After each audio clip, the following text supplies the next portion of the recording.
حالات کے قدموں میں قلندر نہیں گرتا، حالات کے قدموں میں قلندر نہیں گرتا، ٹوٹے جو ستارہ تو زمین پر نہیں گرتا، گرتے ہیں سمندر میں بڑے شوق سے دریا، لیکن کسی دریا میں سمندر نہیں گرتا۔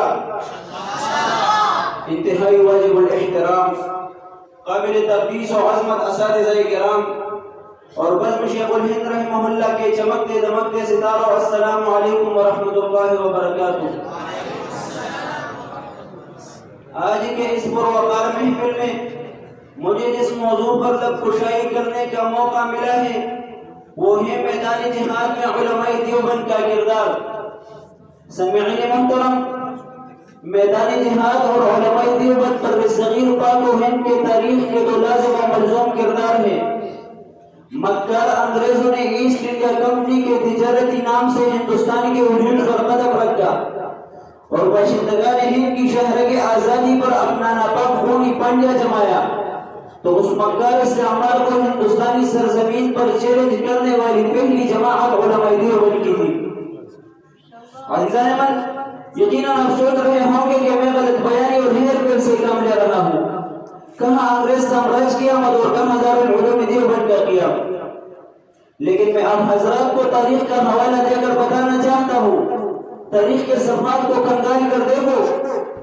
4 مارچ 1857 کو جنگ آزادی کا میدان سجا تو علماء دیوبند عقلی طور پر میدان جہاد میں کود پڑے۔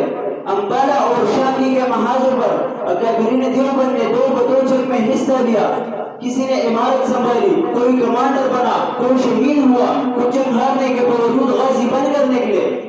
سر مسٹر ٹامسن لکھتے ہیں دہلی کے چاندنی چوک سے لے کر خیبر تک کوئی درخت ایسا نظر نہیں آتا تھا کہ جس پر علماء کی گردنیں نہ لٹکتی ہو۔ تاریخ سے پوچھو حافظ زامن شہید کون تھا، شاملی کا سالار کون تھا، کالا پانی اور مائدہ کے اسیران کون تھے۔ جنگ آزادی ناکامی سے دوچار ہوئی تو علماء دیوبند روٹ بدل کر کے ایک اور بظاہر سادہ مگر خطرناک ترین صورت میں سامنے آ گئے۔ سہارنپور یوپی میں دارالعلوم دیوبند کا قیام دراصل انگریز استعمار کے خلاف اور مہین مضبوط مورچے کا قیام تھا۔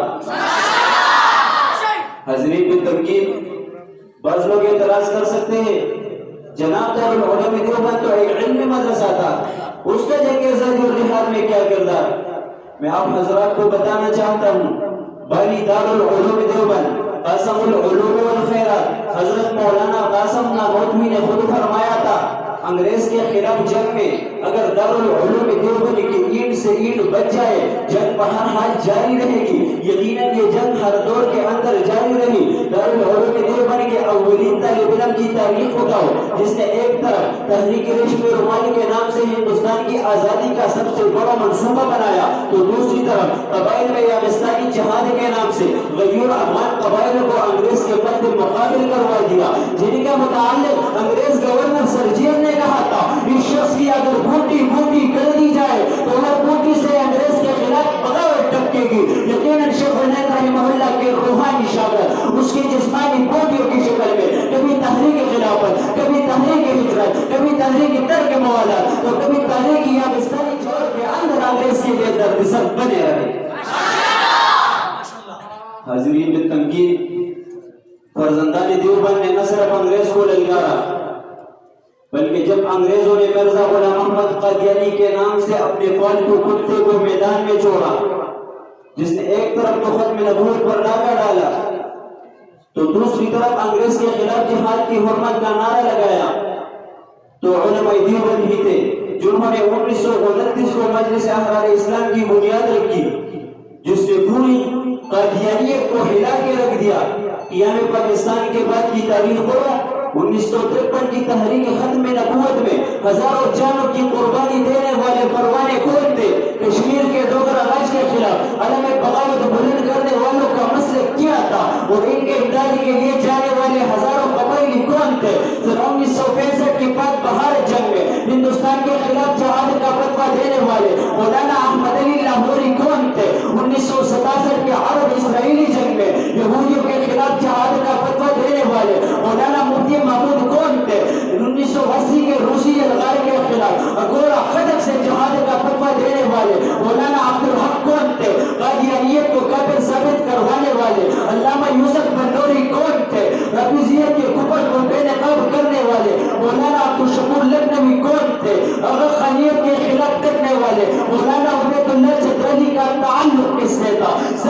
حکمرانوں کو للکارنے والے مولانا حسن جان مدنی مفتی نظام الدین شامزی رحمہ اللہ کون تھے؟ اور اس وقت پورے عالم کفر کو چیلنج کرنے والے جانے من جانانے من قائد ملت اسلامیہ حضرت مولانا فضل الرحمان صاحب دامت برکاتہم العالیہ۔ عزیزان محترم، یہ اتنی طویل داستان ہے کہ میں صرف نام کی روح ہوں تو زبان ساتھ چھوڑ جائے گی، لہذا وقت کی کمی کی بنا پر بس صرف اتنا غرض کرنا چاہتا ہوں۔ جوان ہمت سبق لیتے ہیں دنیا میں حوادث سے، جوان ہمت سبق لیتے ہیں دنیا میں حوادث سے، زبوں ہمت جو ہوتے ہیں وہ پچھتایا ہی کرتے ہیں، جنہیں آتا ہے مرنا اپنی عزت اور اصولوں پر، وہ اپنی برتری دنیا سے منوایا ہی کرتے ہیں۔ وآخر دعوانا الحمدللہ۔